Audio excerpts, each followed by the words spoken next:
Olá, sejam todos bem-vindos a mais uma live ao vivo diário. E aí, pessoal, tudo bem? Se vocês estiverem me vendo bem, me ouvindo bem, me avisem aí através dos comentários. Muito bom, pessoal, voltamos aqui sexta-feira. Hoje é sexta-feira? Hoje é sexta-feira, semana bastante cheia, mas estamos de volta aí. Então, dia 19 de janeiro tem o... Dia 19 de janeiro, dia 19 de dezembro agora tem nossa live de lançamento para o curso presencial, né, para psicólogos, psiquiatras, coaches intrometidos. Quem não se inscreveu, depois eu ponho a história aí, arrasta para cima e se inscreve, ok? Mais uma novidade muito boa é que o pessoal se registrou aí no Close Friends. Então o Close Friends já começou, já tem desafio lá, um desafio de início, um desafio importantíssimo, né? Nada dessas euforias, desse oba-oba, né? Nada disso, assim, ó. Um desafio central, um desafio que vai te botar no centro, que a gente vai reposicionar, a gente vai começar uma jornada muito importante por lá. Então, se você não não tem como não estar no Close Friends, né? Então, o Close Friends é um lugar no qual eu vou falar de coisas de modo mais sistemático, propondo, vão ser entradas propositivas, eu vou comentar de modo mais intensivo, de modo mais íntimo, mais explicado, as questões que vocês vão colocar nos stories lá, beleza? Então, essa que é a ideia do Close Friends. Então por que você não faz o Close Friends? Por que você não faz o conteúdo aqui nos stories abertos? Porque são propostas completamente diferentes, né? A gente recebe muita gente nova todo dia. A ideia dos stories não é essa. A ideia dos stories não é propor exercício, propor desafio. Muita gente não quer isso, né? Então, essa não é a ideia também nos stories. A ideia dos stories é informar, explicar, passar uma formação, conteúdo e entretenimento de forma diferente. A ideia do Close Friends não, é te pegar e preparar para 2020 pra gente conquistar o território do nosso peito, do nosso coração, mesmo em 2020, beleza? Ítalo, fiz todos os passos e não apareceu. Eu sei, é porque muita gente pediu para entrar no Close Friends e isso não é feito por humano, né? Então é uma máquina que faz isso, é uma coisa automática e tem uma taxa de entrada que é de 300 a 600 pessoas. Eu não sei qual é o intervalo de tempo, eu não sei se é por período, por hora, por dia, sei lá por que é. Eu sei que muita gente pediu, então você deve estar de fora. Só por esse motivo ainda, né? Porque ainda não chegou a tua vez. Eu falo que as coisas que a gente lança aqui tem que entrar rápido, deixa para depois fica aí chorando, não vai ficar de fora, mas vai perder uma parte, tá? A mesma coisa vai ser lá na live de lançamento dia 19 de dezembro agora. Eu vou abrir a inscrição para as turmas do ano todo, né? Do curso presencial Psi do ano que vem. Então, né, depois vai deixar pro dia seguinte, pode ser que assim, eu acho que não vai acabar no mesmo dia, mas vai que acaba. Já aconteceu isso, né, já aconteceu isso outras vezes, né? Já acabou turma no primeiro dia, já acabou lá as vagas foi pro quê? Foi pro Guerrilha Meet São Paulo, acabou assim, meia hora acabou tudo, o pessoal ficou de fora, né? Então, sei lá, a gente nunca sabe, né, se vai lotar tudo ou se não vai. Você também não sabe. Se você estivesse pensando, cara, você decide logo. Esse curso presencial é um curso que de fato eu sei que ele é muito bom, né? Assim, é um curso que é bom mesmo, fazer o quê? O curso é bom demais, né? Mas o pessoal que vai também acha e fala isso, né? Então fica atento lá no curso, né, presencial do ano que vem.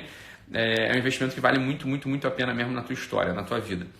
Hoje eu queria falar sobre um assunto, né, que as últimas lives foram um pouco mais pesadas, né? A última live, inclusive, ela foi uma live que eu falei, eu acho que foi a última, eu não lembro também, a verdade é que eu não lembro. Mas eu acho que foi naquela última live que eu falei assim, isso aqui é um exercício que você não vai fazer, né? A live de hoje não é sobre exercício, é sobre um pensamento, uma coisa que talvez você faça, talvez não. Eu não tenho, não sei, né? Mas é só um pensamento. Eu queria começar conversando com você, a gente vai fazer um caminho aqui por certos horizontes, por certos limites do amor. E eu queria chegar num ponto central aqui sobre o processo amoroso, tá? Então eu tenho recebido uma série, sempre recebo, né? Tem perguntas que são muito constantes aqui no meu Instagram, nos stories e na caixinha de perguntas e no direct, né?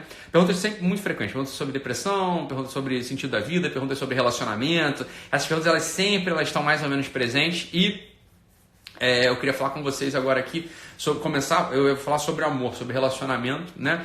E a gente quebrar algumas ideias que às vezes aparecem como soluções de gente que jamais parou para pensar um único minuto na vida sobre relacionamento amoroso, mas que a gente ouve sempre com frequência, assim, mas que é uma bobeira que mais atrapalha do que ajuda. Então vamos voltar lá pro mito, né? Pro mito fundacional, para um dos mitos fundacionais sobre o amor profundo, sobre o amor grande, o amor amplo, o amor que chora.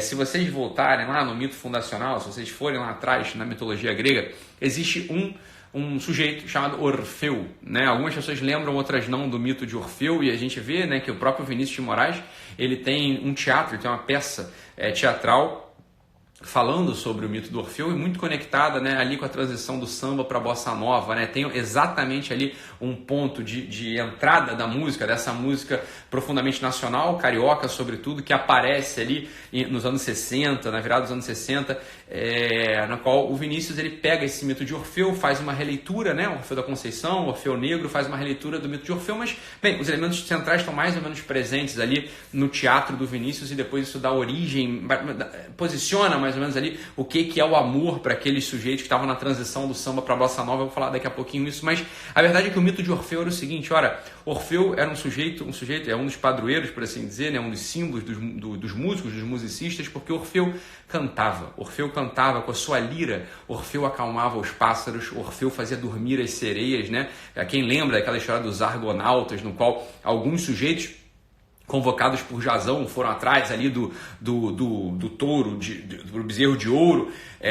O Orfeu foi um deles. O Orfeu fez adormecer aquelas sereias que afundavam os navios. Então, um dos motivos pelos quais o navio conseguiu atravessar aqueles perigos é porque o canto de Orfeu era tão poderoso, o canto de Orfeu era tão sentido, o canto de Orfeu vinha de um lugar tão central, que aqueles que ouviam conseguiam tocar nas cordas mesmas do amor, que faziam ressoar uma sinfonia de harmonia e de delícia e de paz. Então, Orfeu era esse sujeito. Orfeu apaixona-se ali em algum momento por uma jovem chamada Eurídice, né? A Daphne Eurídice, e Eurídice era linda, belíssima, era uma das mulheres mais encantadoras e Orfeu apaixona-se por ela. Orfeu derrama todo o seu amor por Eurídice, mas em algum momento Eurídice, porque era absolutamente bela, ela é perseguida por um camponês, é perseguida por Aristeu e ela tropeça numa serpente. Alguns mitos referem-se à serpente, outros não, algumas descrições do mito falam sobre uma serpente e Eurídice morre.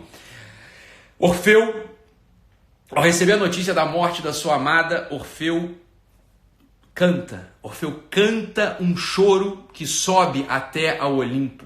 O choro de Orfeu sobe até o Olimpo e faz com que aqueles deuses, né, os deuses notando um silêncio no mundo, o canto de Orfeu silenciou o mundo, só havia o pranto de Orfeu, só havia o choro de Orfeu diante da perda, diante da saudade, diante daquele coração rasgado, diante daquela esperança amputada brevemente, ou seja, daquele amor que se perdeu logo no início da sua maturidade. Orfeu chora profundamente, cantando com a sua lira. Orfeu chora a perda de Eurídice.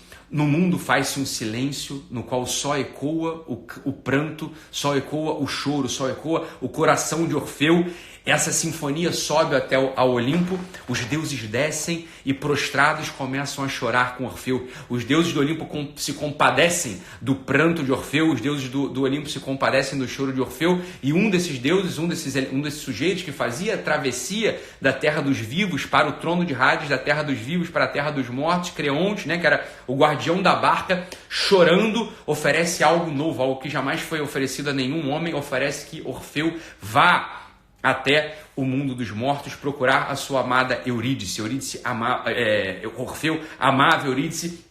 Orfeu, então, entra naquela barca sem saber se ele voltaria ou não, mas essas são as loucuras do amor, né? As loucuras do amor, elas fazem com que as pessoas, que a gente entre nas barcas, muitas vezes enfrentando ali, isso aqui é o símbolo aparecendo, né? Muitas vezes enfrentando ali um terreno de morte, um terreno desconhecido, um terreno que a gente entra sem saber sem saber se a gente vai voltar. Ora, o que é de fato a tensão, o que é de fato a projeção amorosa, se não entrar num território desconhecido, um território que pode levar a gente a um certo tipo de morte, mas aquele desejo, aquela esperança faz com que a gente continue marchando por aí. E parênteses, já para a gente ir entendendo o mito aqui, muitas vezes as pessoas que choram porque estão solteiras há anos, as pessoas que choram porque não conseguem entrar no amor, as pessoas que choram porque elas não conseguem se derramar numa vida amorosa, por que essas pessoas elas choram? Por quê? Porque elas têm medo de entrar nessa barca que muitas vezes elas chamam, isso aqui é uma canoa furada, o amor é uma canoa furada. A gente já vai ver de onde vem todas essas ideias. Ora, o amor pode ser um barco furado realmente, mas como é que a gente vai saber se a gente não entrar?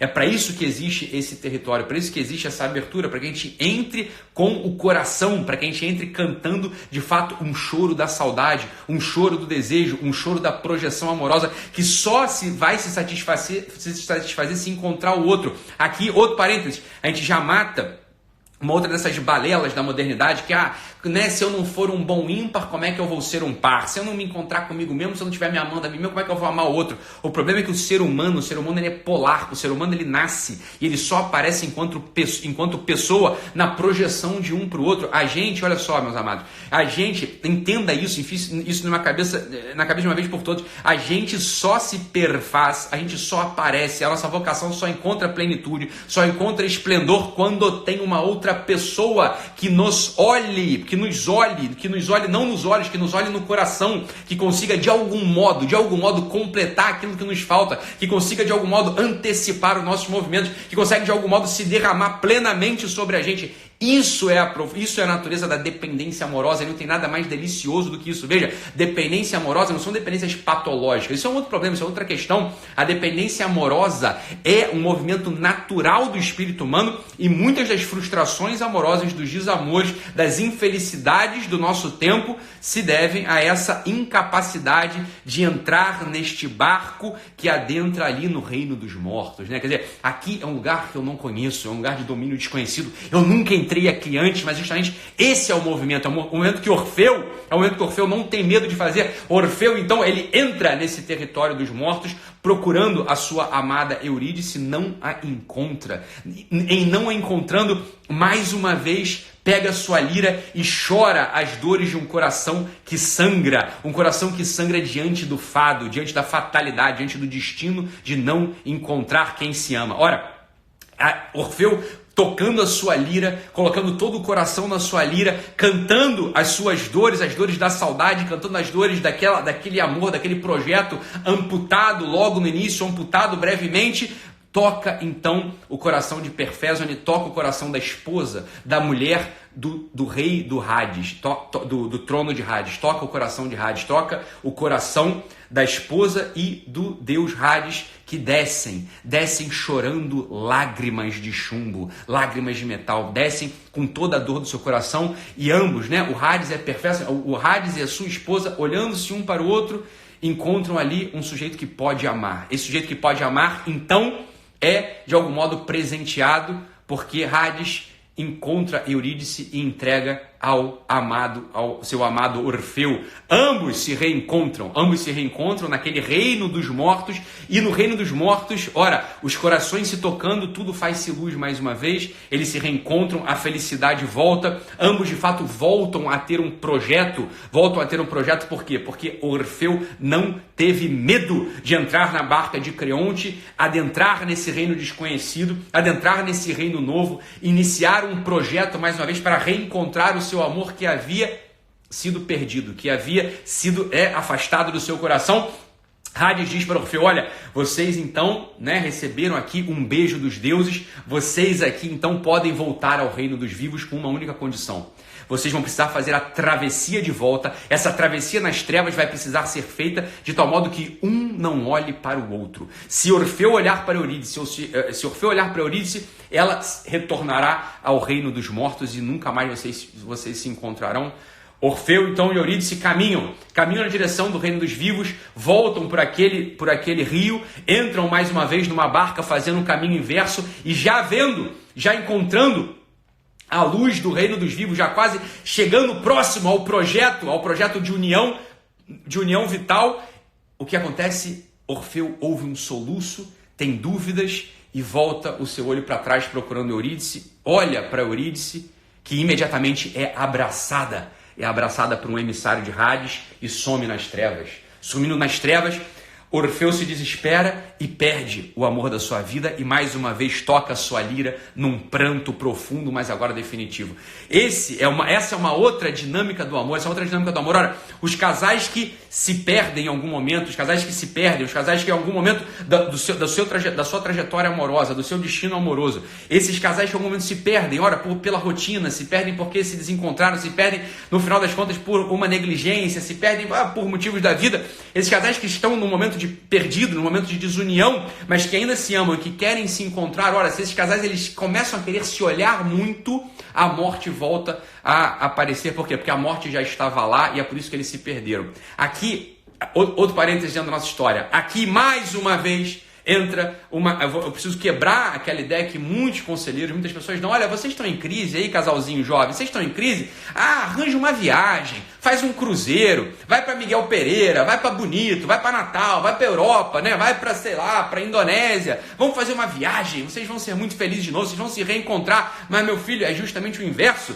Esses sujeitos se perderam porque eles estão se olhando pelo lado errado, eles estão se olhando para alguma coisa que ninguém aguenta mais. É o inverso. Esses dois sujeitos, para que eles possam se reencontrar, para que eles possam voltar ao projeto amoroso, eles têm que juntos, sem se olhar muito, eles têm que olhar para um projeto que seja externo a eles, mas um projeto para o qual ambos caminhem. Ambos têm que caminhar para o mesmo projeto. Ora, que projeto é esse? A gente não sabe, isso aí é vida, é caso a caso. Qual pode ser esse projeto? Ora, pode ser um projeto profissional, pode ser um projeto amoroso, pode ser um projeto na educação dos filhos, se o sujeito já tem filhos, pode ser um projeto, sei lá. Bem, as pessoas têm que encontrar alguma coisa fora e não se olhar muito. Ou seja, ambos, o casal tem que ter sobre o que falar, mas alguma coisa esteja fora deles. Por quê? Porque eles estão experimentando exatamente uma crise. E é justamente isso que fez com que eles se distanciassem. Se o sujeito está em crise e começa a olhar para a cara da mulher, a mulher está em crise e começa a olhar para a cara do homem, ruptura na certa, morte. O Hades volta e abraça e leva para aquele reino no qual para o qual jamais eles vão se reencontrar. E aqui está a pergunta da Ana Paula. Olha, e quem está sozinho, olha para onde? O fato é o seguinte, existe aqui uma evolução que a gente vai entender. Veja, Orfeu é um músico. Orfeu, ele é um dos padroeiros da música. Orfeu, ele toca liras, ele toca uma lira que canta em um certo momento a sua alegria, mas em outro momento o seu sofrimento. Lembra que eu falei? Num certo momento lá no Hades, lá no reino dos mortos, Orfeu toca uma música como se ele estivesse fadado, como se ele estivesse fadado a um destino de saudade, dor e sofrimento. Ora, o fado português, ele dá as mãos com outro gênero musical profundamente brasileiro, nacional. O que é o fado? O fado, ele canta uma realidade humana. O que o fado canta? O fado está cantando esse olhar para a vida, como se nós estivéssemos diante de um destino de tristeza, de saudade e de sofrimento. Quando a gente vai ouvir ali o fado, no fado de início, naquele fado de Lisboa, porque existe um outro fado que é o fado de Coimbra. Quando a gente vai ouvir o fado de Lisboa, a gente ouve ali, sei lá, Maria Severo, né, o início do fado, Amália Rodrigues, a gente vai ouvir, sei lá, uma Dulce Pontes. O que é que esse fado, o que é que esse gênero passa pra gente? Esse gênero passa pra gente um certo desespero, né, uma desesperança, uma tristeza, como se a gente tivesse fadado à saudade, fadado ao sofrimento. Ora, quando esse gênero musical entra nas caravelas, é inflado ali pelos ventos que esticam as velas dessa nave, que esticam as velas desse barco, eles encontram um terreno no qual, quando a gente olha de primeira, a gente imagina que em se plantando tudo dá, quando, no entanto, a gente vê que não é assim que funciona no Brasil. Ora, o Brasil é um reino da falcatrua, é um reino assim do jeitinho, é um reino do 171. Ora, quando o fado desembarca no Brasil, ele encontra um certo espírito do brasileiro que acrescenta a essa visão de tristeza e sofrimento um cinismo, uma falsa esperança. Ora, é isso que o samba canção, se você for olhar, se você for ver o gênero musical do samba, é isso que ele canta. O samba, ele canta a todo instante aquela esperança, já sem muita esperança, do sujeito que combinou ao longo de todo o ano com a sua amada tecer fantasias e cocais. Eles se encontrariam no final da avenida. Ele sambou por toda a avenida, mas ao chegar ao final não a encontrou. Ora, a esperança do sujeito acaba e todo o samba canta justamente essa falsa esperança por cima do fado, como se fosse assim: olha, eu no final das contas eu não acredito na felicidade, eu canto só para me aliviar um pouco, eu canto simplesmente para um certo alívio, para um primeiro alívio, mas eu no fundo eu não acredito que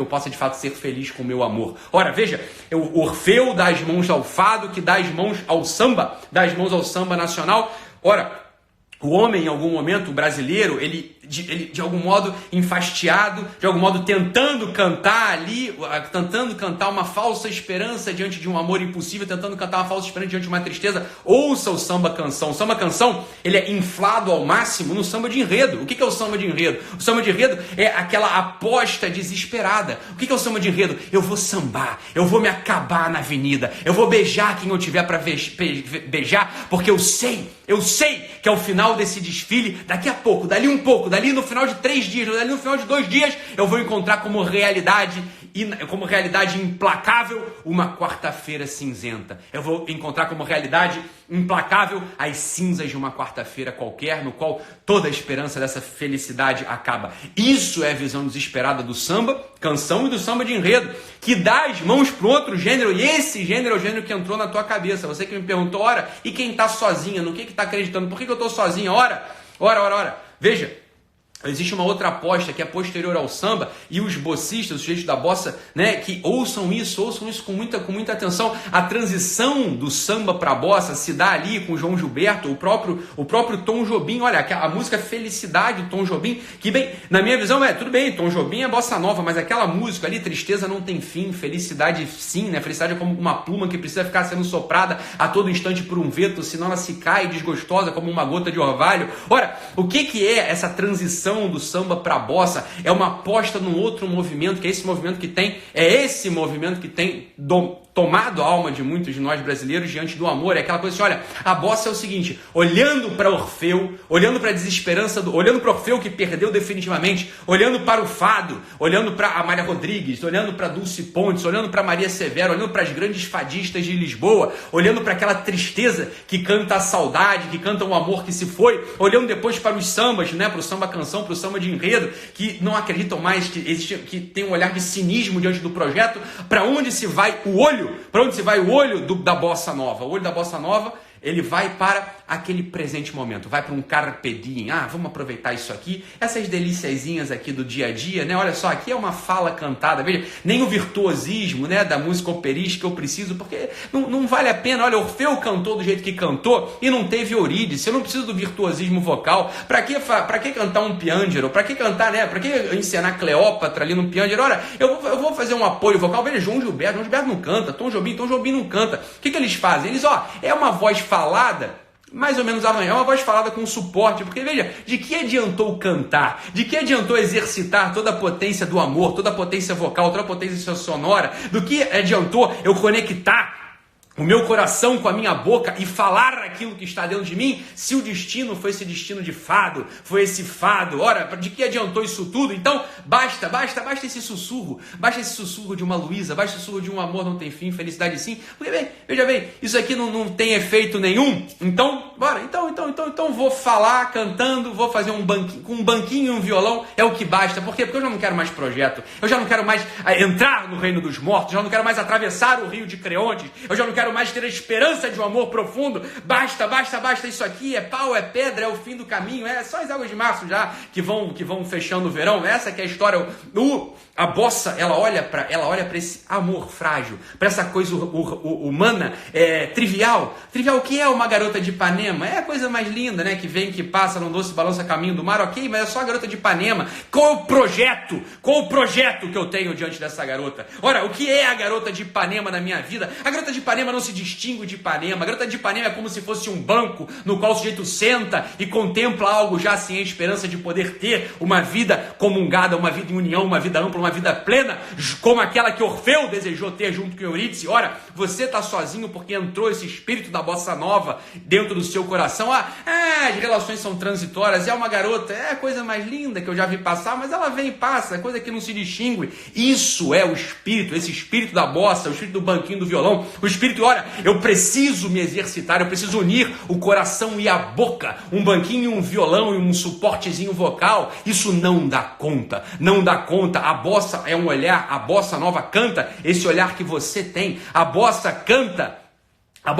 esse olhar trivial diante do profundo. A bossa canta esse olhar preguiçoso diante de algo que demanda energia e amor e potência. A bossa, ela canta essa desesperança do amor humano, mas, né, apostando naquela trivialidade cotidiana, naquela trivialidade vulgar de Ipanema. Isso é a bossa. A bossa dominou, infelizmente, miseravelmente, o seu coração. Com isso não estou dizendo que você não possa ouvir bossa, né? É bom ouvir bossa de vez em quando, mas sabendo que isso é um movimento. Orfeu toca o fado, que toca o samba canção, que se exalta no samba de enredo e se derrama num cinismo, né? num amputamento, numa amputação cantada pela bossa nova. E esse é o motivo pelo qual as pessoas, no final das contas, vivem um amor tão superficial, vivem um amor assim tão vulgar, vivem um amor que não entrega aquilo que promete um coração que se derrama um sobre o outro. Não tenham medo de fazer como Orfeu e atravessar esse rio conduzido por uma barca de Creonte, levando até um território ainda desconhecido, mas que promete aquele amor de projeto, aquele amor de projeção, no qual os dois caminhando juntos, lado a lado, se abraçando, sentindo-se uns aos outros, sentindo o hálito um do outro, sentindo a pele um dos outros, olham